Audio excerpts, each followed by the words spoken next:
Hello, this is Brian Tracy, and welcome to this program entitled Make a Million. In the next few minutes, I'm going to teach you how to make your first $1 million. I'm going to give you an overview, which is not going to be the total picture, but it's going to give you a whole series of ideas that you can use. Now, I started off my life poor.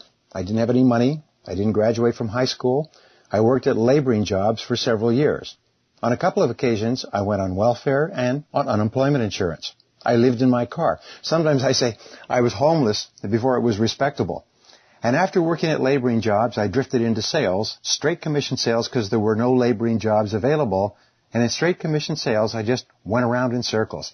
I struggled, I strived. I was living one sale away from homelessness, because if I didn't make a sale, get paid, get the money back to my rooming house lady, she would dump my stuff on the front porch and I would be out of a place to stay. So I know what it's like to start off with nothing. But here's the good news. I used to feel sorry for myself when I was young because I didn't have any money. I'd say, well, I don't have any money. Wow. You know what I found out? Is that everybody starts off broke.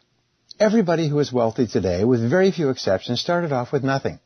It's the national tradition is that we start off with very little in life, and the ones who become successful starting with nothing, and sometimes they go back to nothing several times. I say that broke is the natural condition of being an adult in America, and most people like broke so much they keep going back to it. Well, then I began to study self-made millionaires. I began to read books and articles and research studies on them. I began to build my own library on the subject, and you know what I found? Is that they all have certain qualities in common. They all have certain ways of achieving their goals, and that everything that they know is learnable. That you can actually learn anything you need to learn to accomplish any goal that you set for yourself. Now, quick example. If you decided that you wanted to run a marathon, well, then you would learn how. Get a couple of books and articles, get some coaching, train with some other people, learn how to train, stretch, run, expand your distance, and so on. Learn the right foods to eat, the liquids to drink, and so on. In other words, running a marathon is merely a skill you can learn. Typing with a typewriter is a skill you can learn. Becoming a millionaire is a skill you can learn.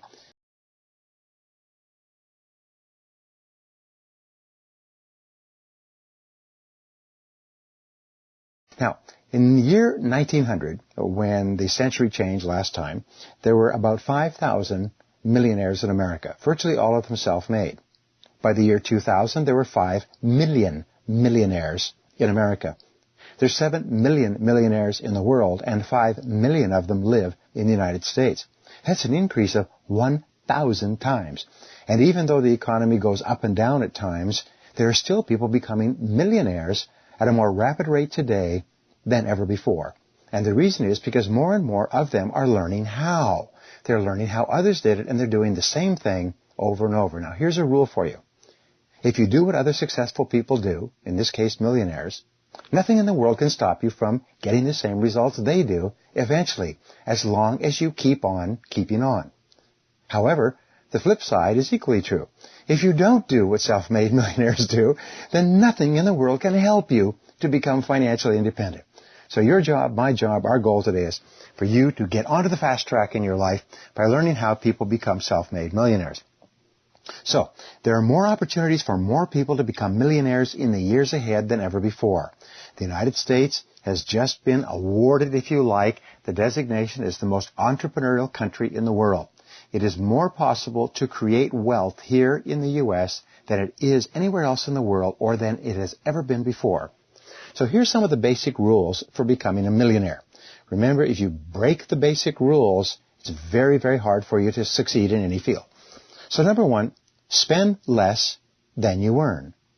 This is the foundation of The Richest Man in Babylon, perhaps the most successful best-selling book on financial independence. Spend less than you earn and save and invest the balance.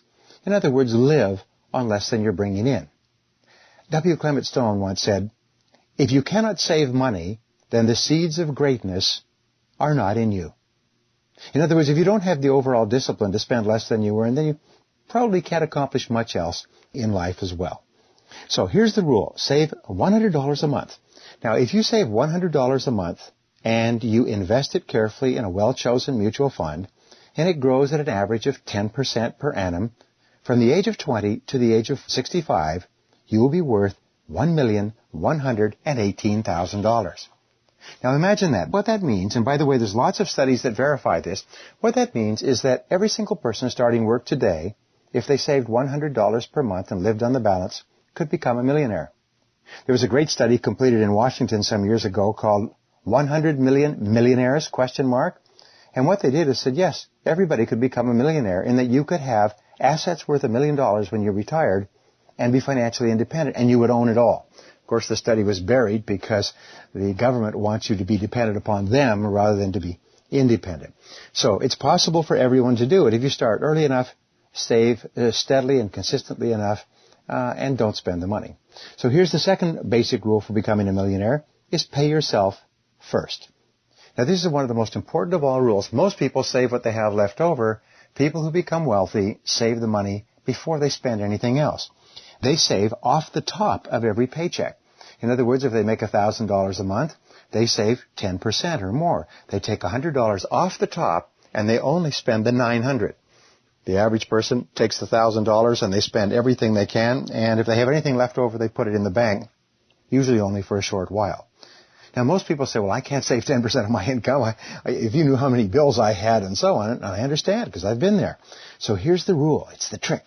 Start with 1% saving and live on the other 99%. Now, this is really important. If you're making $2,000 a month, you can save $20 a month. That's 66 cents a day. And what you do is, at the end of each month, take down and put $20 in your bank account. Save 1% off the top and live on the other 99%. Now here's a secret. Human beings are creatures of habit. Not a secret, but what it means is if you get comfortable living on 99% of your income, you know what will happen? Is pretty soon you can increase your savings from 1% to 2%.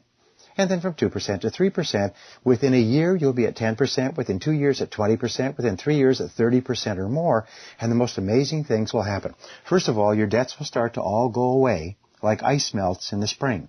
Somehow you become more intelligent about money. You start to save your money, put it away, liquidate your debts. You start to be more thoughtful in every expenditure. Then, not only that, you begin to be paid more. You begin to earn more money because you're a different person. And you increase your savings rate at the same time. Within 2 or 3 years, you'll be saving 20-30% of your income. You'll have several $1,000s in the bank. Now you start to get smart about investing. And it all happens in sequence, and it happens with you living on less than you earn. A very wealthy man once told me, he said, Brian, remember this, it's not how much you earn, but how much you keep that counts. A lot of people earn a lot of money, but they spend every penny of it and a little bit more besides. Smart people look upon themselves in terms of success and say, how much am I keeping, not how much am I earning? So here's some of the rules. First of all, delay and procrastinate on every major expenditure. Many major expenditures, whether it's a car, furniture, stereo set, vacation, many major expenditures, if you give yourself 30 days to think about them before you engage in them, you'll either not buy them at all or you'll make a much better buying decision. Second rule, never buy new when you can buy used. Self-made millionaires are incredibly good at buying used things. Here's a rule. Self-made millionaires, according to the research amongst thousands and tens of thousands of them, never buy new cars. People who are poor buy new cars, and as soon as you drive a new car off the lot, it drops in value by 20-25%. So self-made millionaires wait for 2 years, the magic time, when the car is still on warranty. Then they go out and they buy high-quality cars that are 2 years old, and they save themselves several $1,000s. And what do you think they do with that several $1,000s? That's right. They invest it so it grows and grows. And over time, just the amount you save by buying and driving used cars will be enough to make you financially independent, or at least help you quite a bit. So the rule is count your pennies, and the dollars will take care of themselves. Now let's talk about wealth. All wealth comes from adding value in some way. The biggest problems in our society today are people who are envious of others who have more money, but they are not willing to do the things and become the person to add more value. The secret to success, the secret to getting a job, keeping a job, getting paid more, getting promoted faster, you should always think in terms of adding value, of being worth more than they're paying you. So, one of the ways that you add value is by doing more important things. Of all the things that you do at work, you should ask yourself, if I could only do one thing all day long, What is it that I do that adds the most value? And see if you can't organize your life so you're doing more of that on a regular basis. A second way you add value is by doing things faster, by doing things cheaper, by doing things better or of higher quality. You add value by reducing the costs of getting something done for yourself, your company, or your customers. Ross Perot, who you know became one of the richest men in the world, came up with a simple formula. He would operate people's data processing systems and save them money over their current costs and split the profits with them. And that was his whole business.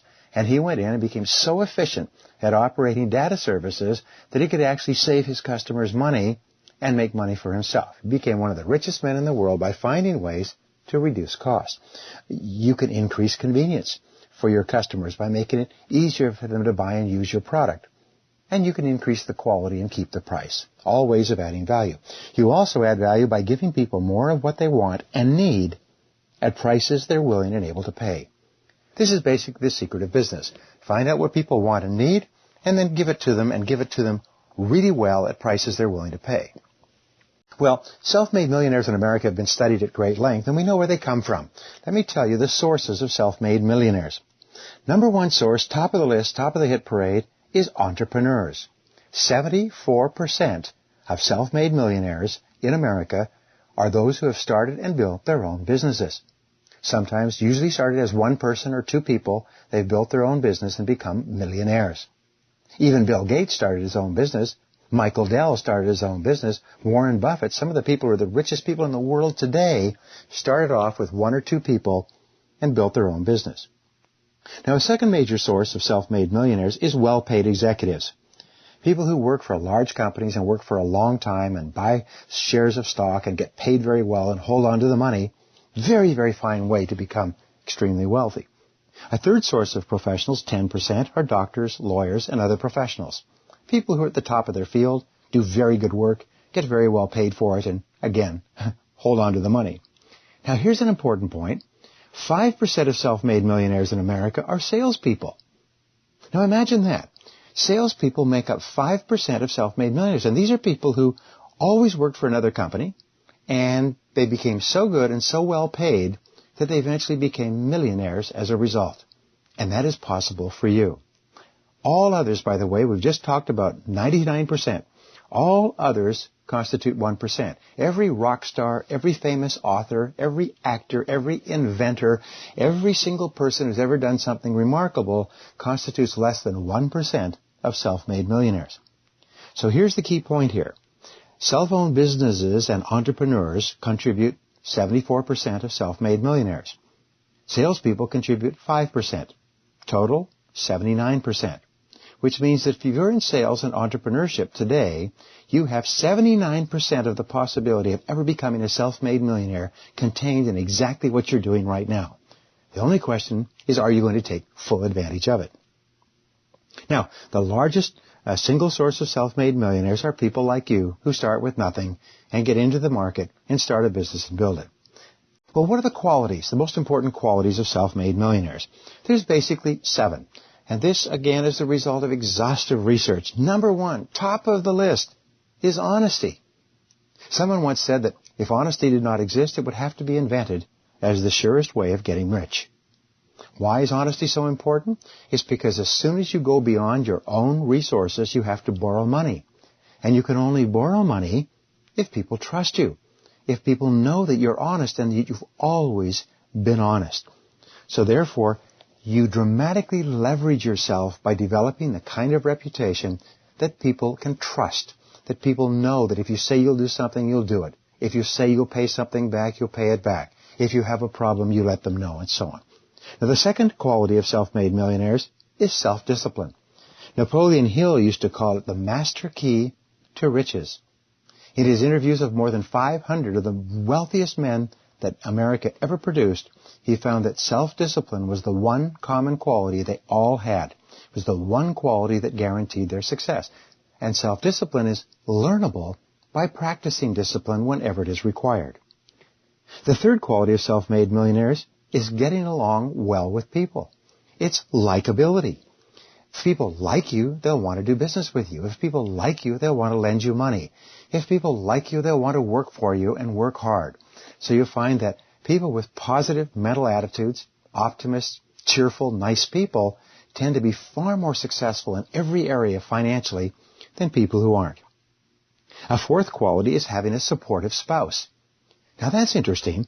The answer is that when you have a supportive spouse, somebody who stands behind you, works with you, it saves you an enormous amount of energy in life. You don't have to come home at night and fight. You don't have to worry about what he or she is going to say. You don't have to argue. You don't have to go out looking for someone to date and so on. You can take all that energy and channel it into becoming successful. Being single or in a bad relationship is a very time and energy consuming time of your life. Well, the fifth quality is hard work. What we find is the one thing that self-made millionaires have that's obvious when you see them is that they are hard workers. They start earlier, they work harder, and they stay later. In fact, the hardest working people are the people who always move ahead the fastest. Why? Because people get a reputation for hard work, and it opens every door for them. If they're working for another company, it gets them every promotion. I mean, if you owned a company, who would you want to promote? Somebody who worked really, really hard, got a lot done, or somebody who did just what they had to do. So hard work is important. Why? It's because if you work hard, you get more and better results. You create more value. You make a greater contribution. You become worth more by the fact that you work longer and harder hours. Now, the sixth quality of self-made millionaires is that they do what they love to do. Now, this is pretty interesting. One self-made millionaire said something that a lot of them have said. He said, I never worked a day in my life. Once I found the right field for me, I never worked a day in my life. I just did what I love to do, and I get up every morning and I go and do it. So one of the questions you have to ask is, what is it that you really love to do? What is it that you do well? What kind of products or services do you enjoy using yourself, telling other people about? You'll always be the most successful and the happiest doing what you love. And there's a reason for this, is because when you're doing what you enjoy, it unlocks your energy. It enables you to persist. When you're doing something you enjoy, you can persist much longer and harder than if you're doing something you don't particularly like. Many people struggle for years, finally leave a particular job or position, start doing something that they like, and then make more progress in 5 years than they might have made in 20 years before. So keep asking yourself, what do you really love to do? And the seventh quality of self-made millionaires is the ability to sell their ideas, to sell their products, to sell their services. In fact, what we know is entrepreneurs are persuasive. Now, selling, the ability to sell, is a learnable skill. I have had hundreds, thousands of people through my courses who've gotten into selling, been very poor at it, been very tense about it, nervous about calling on new people, and then they came to my courses or listened to my audio programs, and they said, hey, this is just a skill. It's like learning how to use a computer program or a cell phone. It's a skill. There's a logical process to selling, and you can learn it. And the better you are at selling other people, getting them to cooperate with you, getting them to go along with you, to buy your products and services, to work for you, to give you credit, the more persuasive you are, the better is every other part of your life, and the faster you'll become financially independent. In fact, becoming persuasive is a very good way of adding value to yourself and to your life. Well, this brings us to a question, because, by the way, you have all of these qualities already developed to a certain degree. Your job is just to develop them to a higher degree by practicing them whenever you need to. Now, there are several reasons why people don't become rich, and I've broken down the basic 7. As you know, I've done all kinds of programs on this. The number one reason that people don't become rich is that it never occurs to them that they can become rich. Now, let me tell you something. You can do it. You can become a millionaire. If you're a millionaire, you can become a 10 millionaire. You can do it. In fact, you should say over and over again, as you think about personal wealth, I can do it. I can do it. I can do it. Because when you start realizing that you can do it, then the only question you ask is how? What are the different ways? What do I do? When you cross that mental barrier and you realize that yes, if hundreds of thousands and millions of other people have done it, I can do it as well. You can do it as well.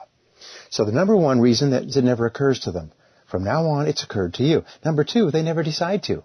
Even if it does occur to them that it's possible, they never make a do or die decision that, by gum, I am going to become financially independent.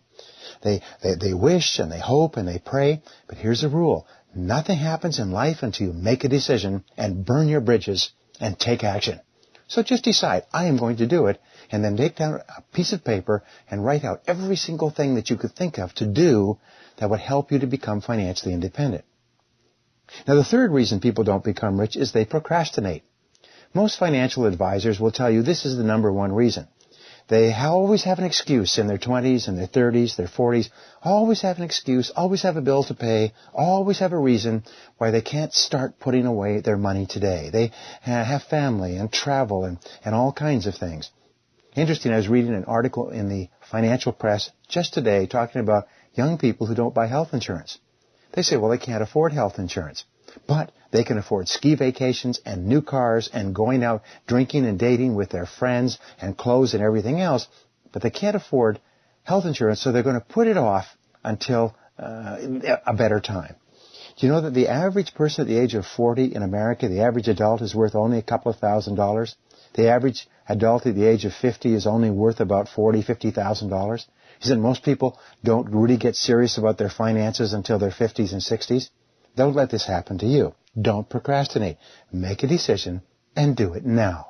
Start saving today. Open a bank account and put in 1% in advance of what you're going to make this month. And then from then on, add to that account. Fourth reason that people fail financially is that they fear failure. And fear of failure, as you know, is the greatest killer of all. It paralyzes you. It stops you from taking a chance, from investing your money, from taking a new job, from doing anything where there's a risk. Human beings are terrible about loss. We're so emotional about the possibility of losing money that sometimes we become so paralyzed we never do anything that will enable us to make money. Which is why it's so important that you start off slowly and you become more and more involved as you develop confidence. But whenever you say, I can do it, I can do it, I can do it, you actually reduce the fear of failure and you build up your confidence and courage. Now, number 5, they fear rejection. They fear rejection. They fear criticism. They don't want to start a new business because what if they don't succeed and everybody criticizes them? Or they don't want to start a second income business or get into a multi-level marketing business or network marketing. What if people make fun of them? Remember this, that what people think of you has no impact on you at all. It's only what you think of yourself and how you think about others. What they think about you means nothing. If everybody in the world thought that you were a complete idiot because you took a chance on a business opportunity, it doesn't affect you unless you allow it to affect you. So from now on, what you do is you please yourself. And remember, the people who criticize you, or who you think might criticize you if you tried something new or different, will be the first people to line up and say, I was behind you 100% all the time. I was there the whole time. Okay, the 6th reason that people don't become financially independent is lack of long-time perspective. All successful people have a long-time perspective. They think many years into the future, and they're willing to make sacrifices in the short term to enjoy far greater rewards in the long term. The 7th reason that people retire poor, and this is something that's so silly but so relevant, is that they lack essential knowledge. Now, it's the most amazing thing is they just don't know what to do. They don't read books on how to run a business. They don't study on how to become successful at selling. They don't study on how to negotiate or how to invest. They just act impulsively. They believe that, they went to school at one time and now their education is over. But you find that self-made millionaires are continuously learning, They never stop learning about their field. And sometimes the most important learning that you do is before you get started. I met 2 brothers who spent 18 months of intensive research, traveling all over the country, talking to people, reading books, taking notes, before they finally settled on a business to get into. And within 2 years, they were both millionaires. They were willing to do their homework. So do your homework. If you see somebody else succeeding or you see a field that lots of people are succeeding in, say, that's an interesting field. I'm going to study that field.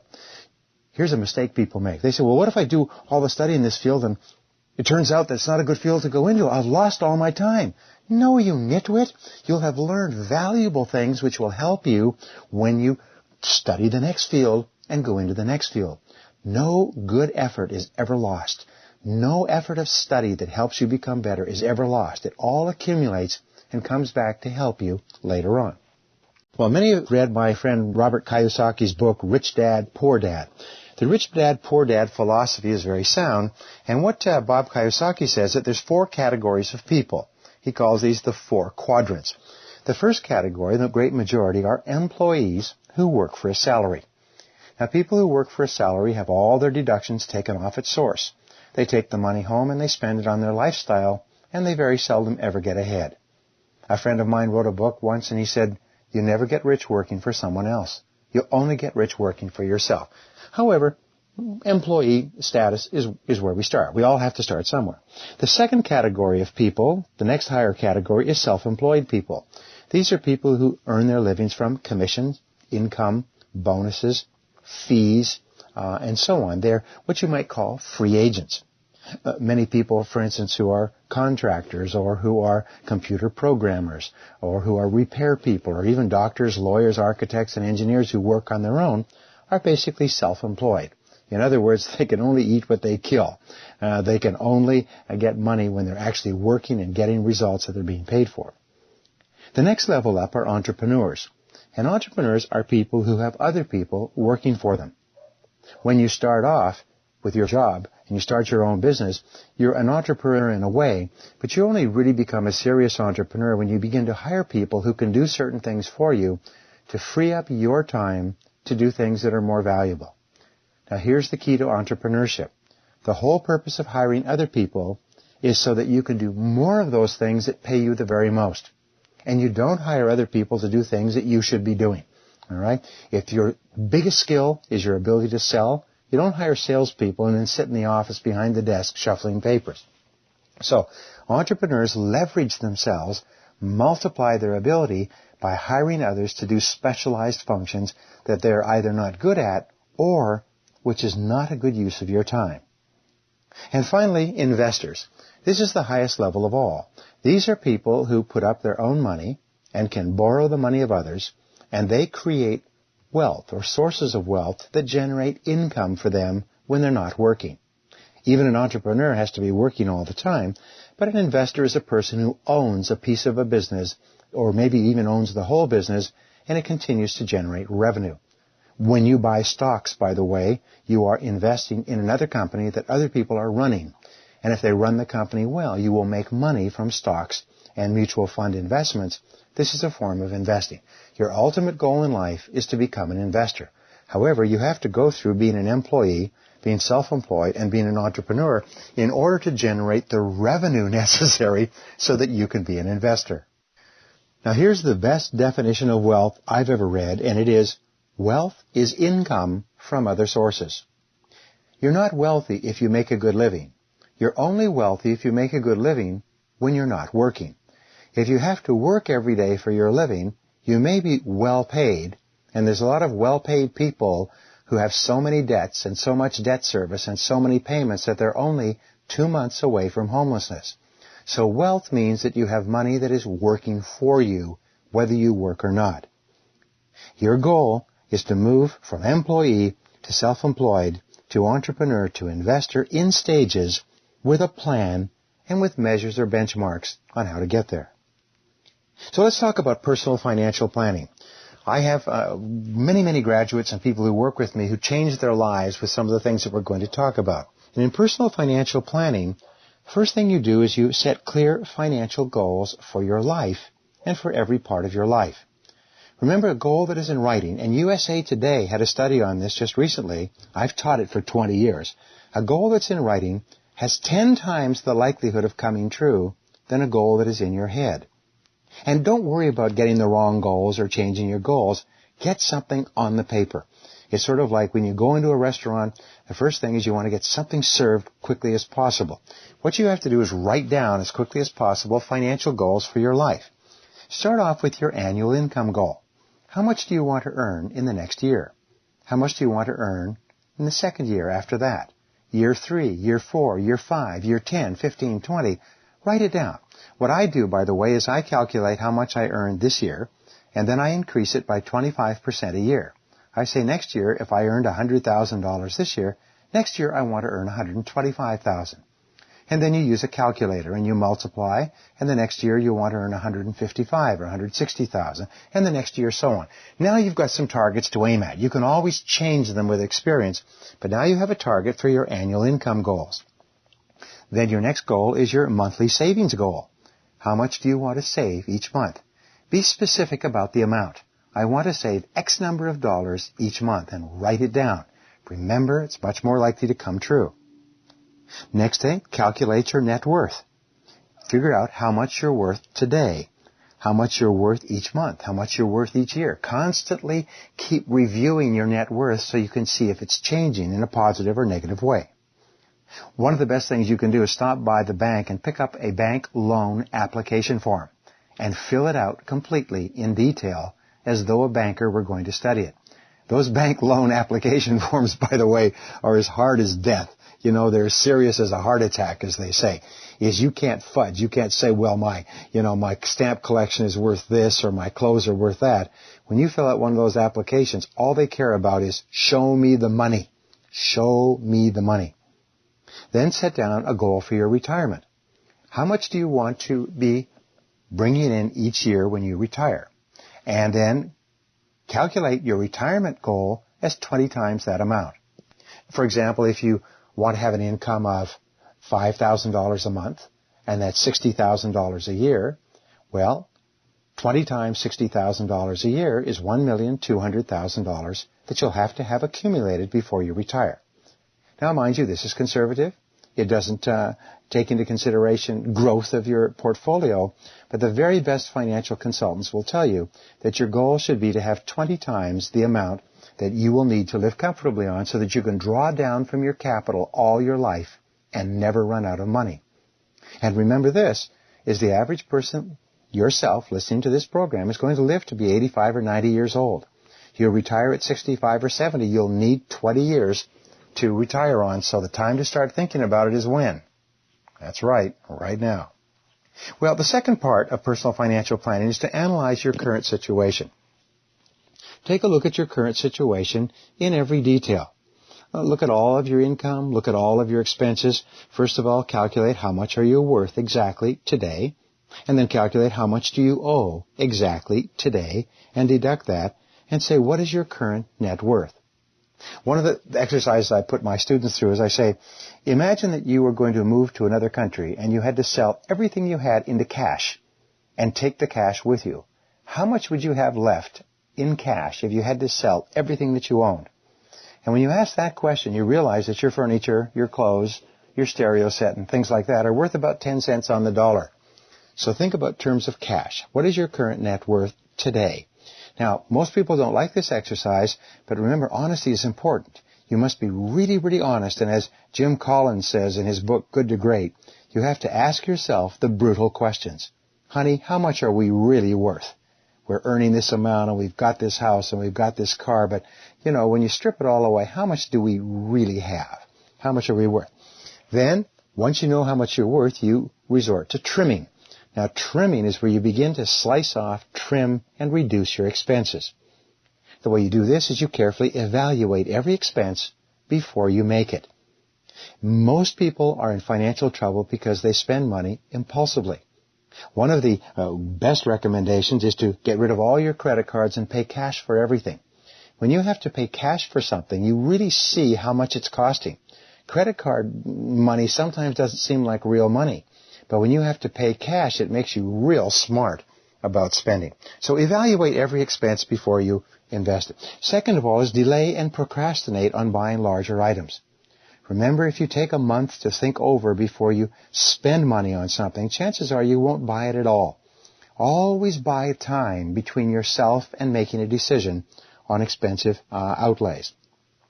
Examine your biggest monthly expenses and look for ways to reduce, cut back, and eliminate them. I'll give you an example. If you have credit card debt, you're paying 18 to 21%. The rule is to get out of debt, pay off the debt that has the highest interest rate first. Another thing that you might have to do, at least temporarily, is move into a less expensive home or apartment. If you're paying $2,000 a month and you can find a place that's pretty much as good quality for $1,500 a month, then what you do is you take that $500 a month and you put 100% of it against your debts. It's absolutely amazing how fast you get out of debt.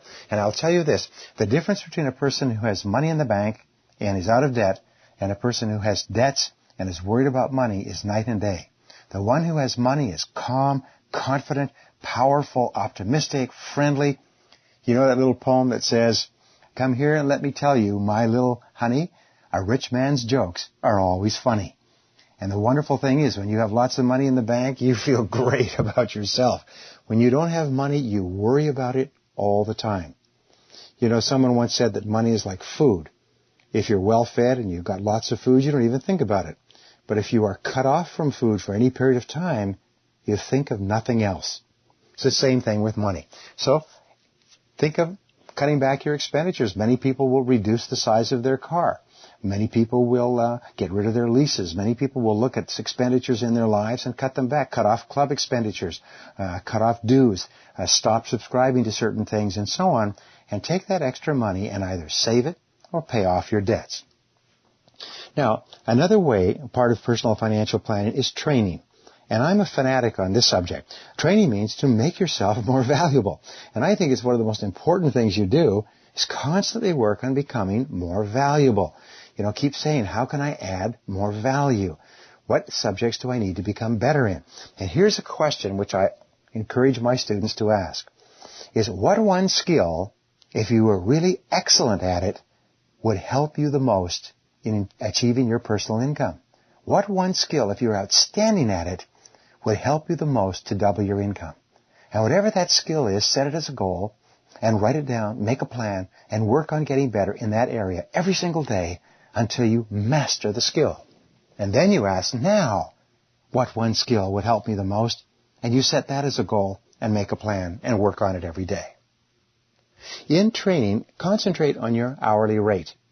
What I've found is in studying self-made millionaires and the highest paid people in our society is that they all think in terms of how much they earn each hour. People who are not doing well think in terms of how much they earn per week or per month or per year. The highest paid people think in terms of how much I earn per hour, and then they make sure that every single hour they earn at least that amount. For example, if you're earning $50,000 a year, or that's your goal, divided by 2,000 hours, which is the average American work week, that means $25 an hour. What you do from then on is you keep asking yourself, is what I'm doing right now paying $25 an hour? Would my boss pay me $25 an hour to do what I'm doing? Would I pay someone else $25 an hour to do what I'm doing? And whatever your answer is, if the answer is no, stop doing it and start doing the few things that you do that really pay the most. Decide to double your income. And then ask yourself, what do I have to be really good at to earn twice as much? In fact, a good exercise is to find someone who's earning twice as much as you and go to them and ask them and say, what is it that you do differently from me? And listen and make notes.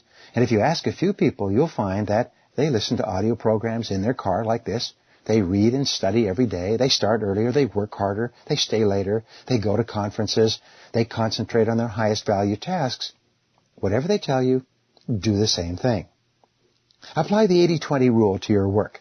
Remember, 20% of what you do each day accounts for 80% of the value of everything you do. So keep asking yourself, what are the 20% of things that I can do right now that are worth 80% of all the things that I do? Sometimes it's the 90-10 rule. Sometimes 10% of what you do on a list of 10 items is worth 90% of what you accomplish that day. And finally, once you've asked these questions, be prepared to change jobs. The average person starting work today is going to have 14 full-time jobs and 4 to 5 full-time careers in their lifetime. I cannot tell you the hundreds and thousands of people who have written to me and called me and emailed me and told me that after they listened to my materials, they changed jobs and changed their entire lives. They realized they could never achieve their goals and ambitions where they were because the salary or income or payment structure was just not there. So think, you may have to change jobs if you want to become a millionaire. You may have to do all kinds of things that you've never thought of doing before. Well, we talked earlier about how people become millionaires. Let's start with starting your own business. 74% of self-made millionaires are people who start their own business. So I want to give you just a few recommendations that you need to follow in order to start and build any kind of a business. Number one, First rule is competence. You must be very good at what you do.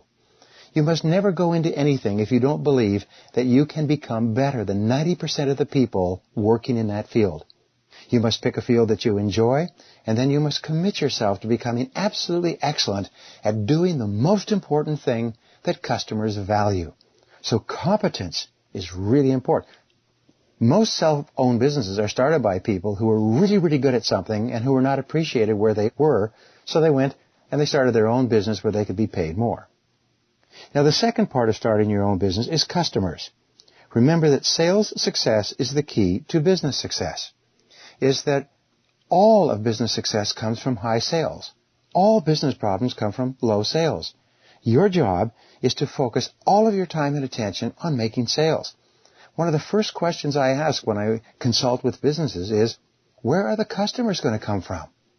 How are you going to attract and keep enough customers in order to make this business worthwhile? And that must be your focal point for everything that you do. Now, the third part of starting your own business is cash flow. Cash flow is the life of the business. You must preserve cash at all times. You must guard cash. You must be jealous about cash. You must demand payment quickly in terms of cash. You must put off cash payments. You must never run out of cash because it's like the blood to the brain of the business. As long as you have cash, you can survive. If you run out of cash, you can go broke overnight. So always be thinking in terms of cash. How much cash do we have? Now here's the fourth key to starting your own business, is study and learn every detail of the business. Even if you take a week, a month, a year, 2 years, do your homework. Pay the price. The time that you spend studying and learning about your business will pay off 10, 20, 50 times later when you actually start the business and get going. Here's a strategy for you. Start small and expand out of your profits. This is called bootstrapping. Many people say, I can't start a business because I don't have enough money. Oh, nonsense. Many people start businesses with nothing. There's 1,000 businesses in America that you can start for $25 or $50 or $100. There's books written about the subject. All you need to do is get some samples and take some orders and start making money, start making sales. Because the key to business is to buy something and then sell it at a profit. Everything in business is buying something and selling it for more than you paid for it. And selling it for more than the total cost of what you paid for it, so that at the end of the day, you have a profit that you can reinvest in building your business. One of the things I suggest that people do is start in MLM, or network marketing, multi-level marketing, network marketing. You can start for a few dollars. You can start with some very highly motivated people. You can start with some very good products or services and just sell them to people that you know. And say, here's something really neat, works like a darn, I use it myself, give it a try. And you can actually build a network marketing business that will enable you to achieve financial independence, or, in your part-time, a very strong second income source. You can start in someone else's business and learn the ropes. One of the best pieces of advice if you want to get into a business is go to someone who's in that business and offer to work for them for free. I had a good friend who started off his career this way. Nobody would hire him. He wanted to get into the financial industry. No one would hire him. Finally, he picked the company he wanted to work for. He picked the top person working for that company. He went and he said, I'll tell you what, I'll work for you for free for 1 month. At the end of the month, you can let me go. But if you decide to keep me on, you can pay me for the month, and you can pay me what you would pay anybody else starting in this position. But I'll work for you for 1 month for nothing, and you can decide. And he did, and he was kept on, and within a few years, he was a millionaire. So, use your brains and energy rather than capital and investment to get going. Use hustle. Use what is called sweat equity. And by the way, about 99% of all businesses are started with sweat equity, with you putting in your time, your hours, your own sweat, rather than money or cash. The key to success in every case is sales ability, and sales ability is learnable. Inc. magazine had a study recently, and they said, if you have the ability to sell, you're crazy not to start your own business, because the ability to sell is the most important single skill in any new business. Well, if you're going to start your own business, create a business plan before starting. You can get software on this, you can get books, you can get audio programs, but a business plan is a list of every single thought and consideration. What you're going to sell, who you're going to sell it to, how much you're going to sell it for, how you're going to advertise, how you're going to promote, how much you're going to earn, and so on. The very act of writing out a business plan helps you think through all the critical details so that you Don't make the mistakes that lead to bankruptcy for other people. And then once you start, focus 80% of your time on sales and marketing.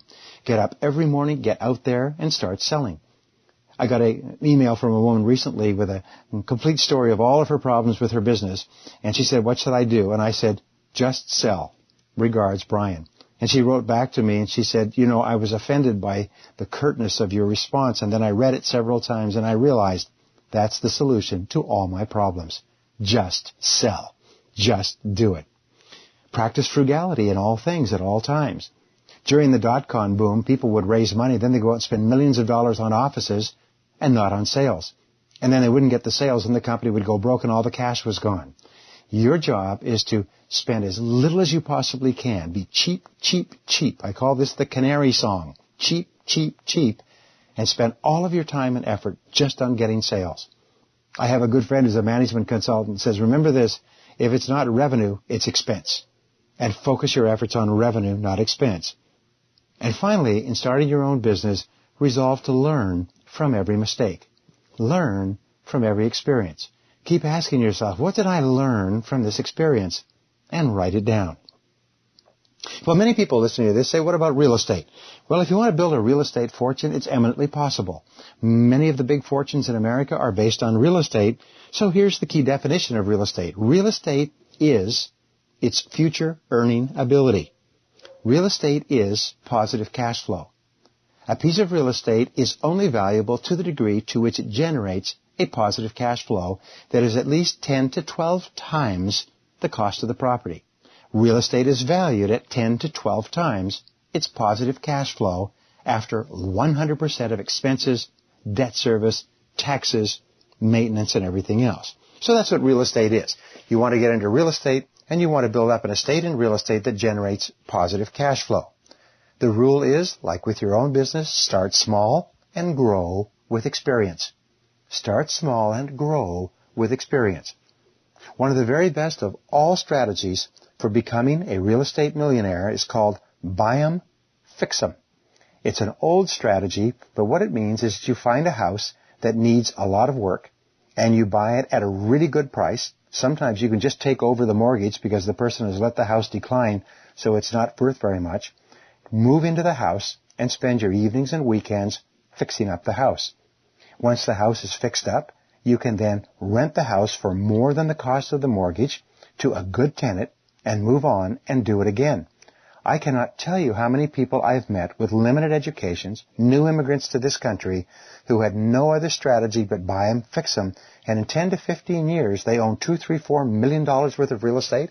They had an income of $8, $10, $12,000 a month, and they were fixed for life.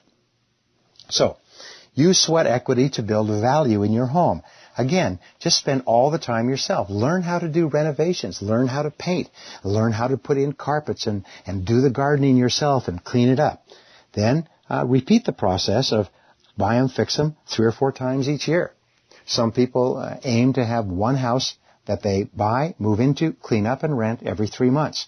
Once you get really good at it, you can do it in 2 months. If you're really ambitious, you can then start to hire people who will help you, and you can get these houses turned around and re-rented within 30 days. I know some people who have as many as 200 and 300 houses that they've bought this way. Now, you may ask, what about buying real estate with no money down? Well, buying real estate with no money down, or a very little, sometimes you can buy it with just a few dollars, requires what is called a motivated seller. A motivated seller is a person who wants to get rid of the house. Now, a motivated seller can be a person who just went broke, can be a person who's going through a divorce, it can be the family of a person who died and left them the house and they live in another part of the country, they just want to sell it. Sometimes it can be a foreclosure. The bank has foreclosed on the house and now they just want to get rid of it. Sometimes the person is desperate or changing their lifestyle or got a job offer and wants to move away. In any case, you find a motivated seller.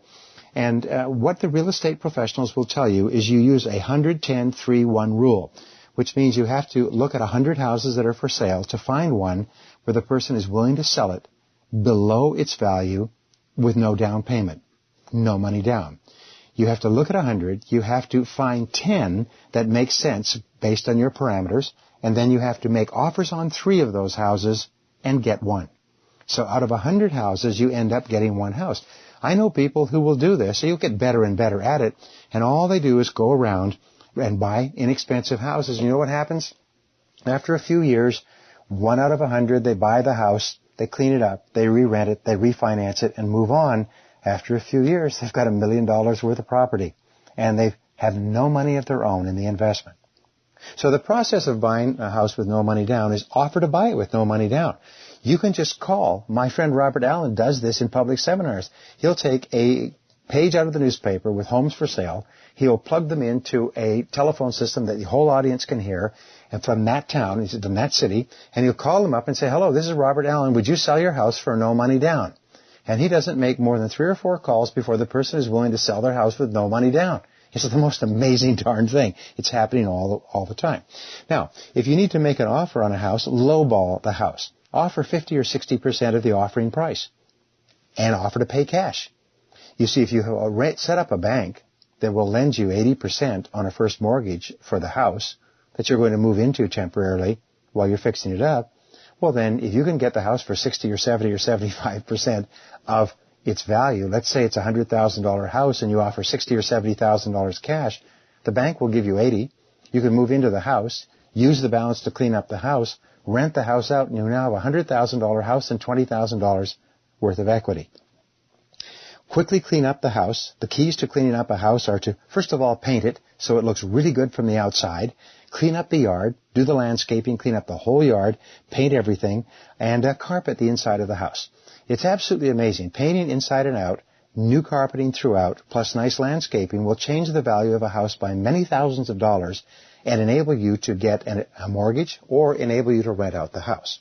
Then repeat the process, and each time you do it, you get better and smarter. You'll do it for less money. You'll do it in less time. You'll buy better homes. You'll make better deals. And after you've done 5 or 10 houses, you're going to become a genius at buying them, fixing them up, renting them out, putting them into your portfolio, and so on. The key consideration is always the net cash flow that's possible from renting out the property.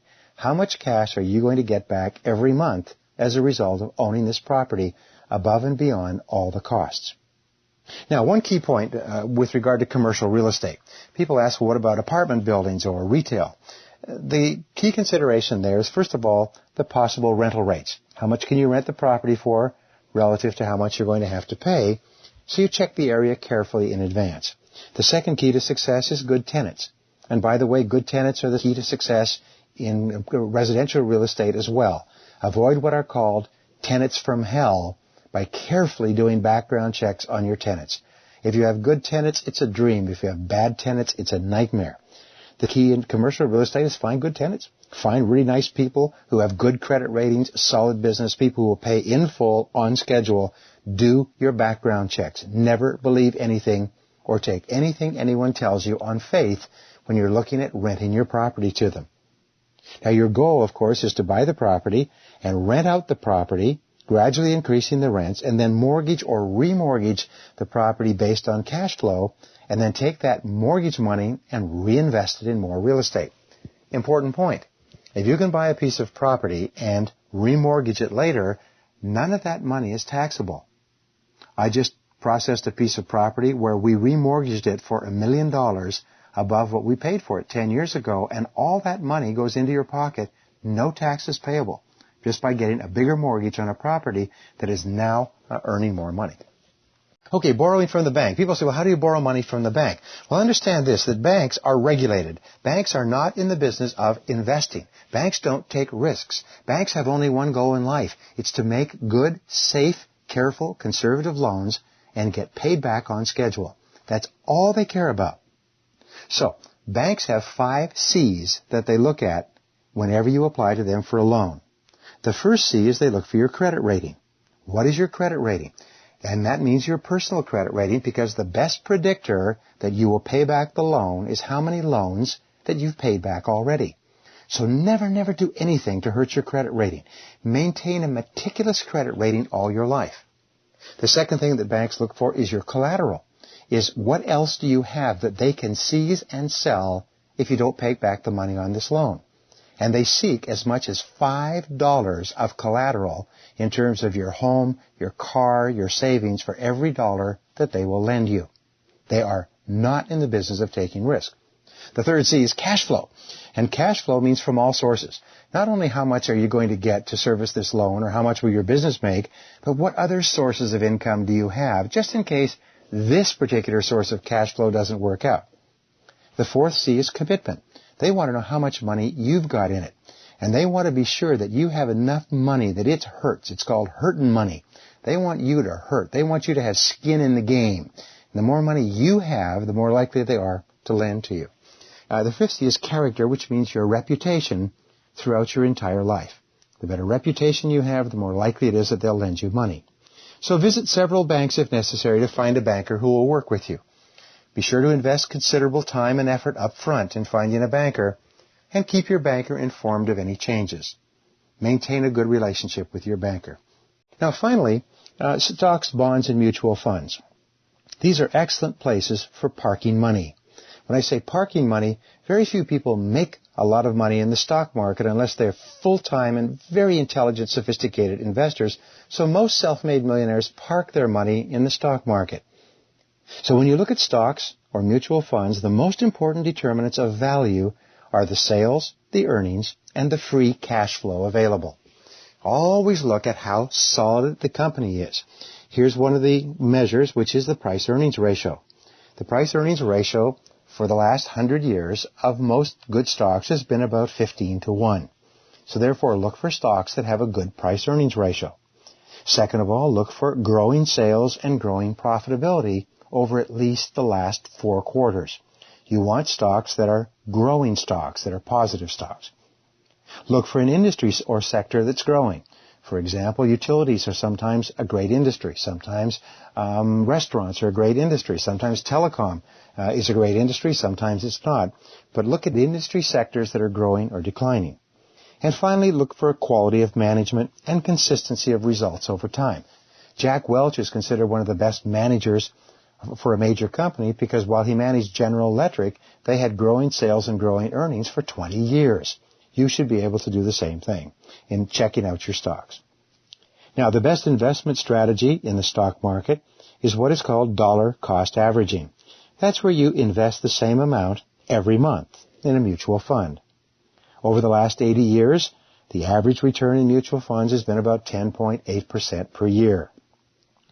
When you invest in mutual funds, invest in no-load mutual funds. They're just as good or better than load funds. And investigate before you invest. Get all the information you need so you can park your money intelligently. Finally, let me say that if you have money, you're going to get sued. So form a family limited partnership to act as a firewall to protect your assets. Transfer all your assets into the family limited partnership and have your life insurance policy owned by a separate life insurance trust. Finally, draw up a will that allocates your estate clearly in case something happens for you, and be sure to have all the insurance you need so that you don't take chances with your income. Don't take chances with your wealth. The key qualities of self-made millionaires are future orientation. They think 10 to 20 years ahead, and they're always thinking long-term when they're making short-term decisions. The second key is goal orientation. Successful people, self-made millionaires, have very clear written goals and plans for each part of their financial life, and so should you. The third key is result orientation. Always focus on those areas where the most valuable results are possible for you. And finally, action orientation. This is the key to financial success. Get busy, get going, develop a sense of urgency. Get on with it, just do it. And finally, resolve in advance that you will never give up. Napoleon Hill said that persistence is the iron quality of success. Persistence is to the character of man as carbon is to steel.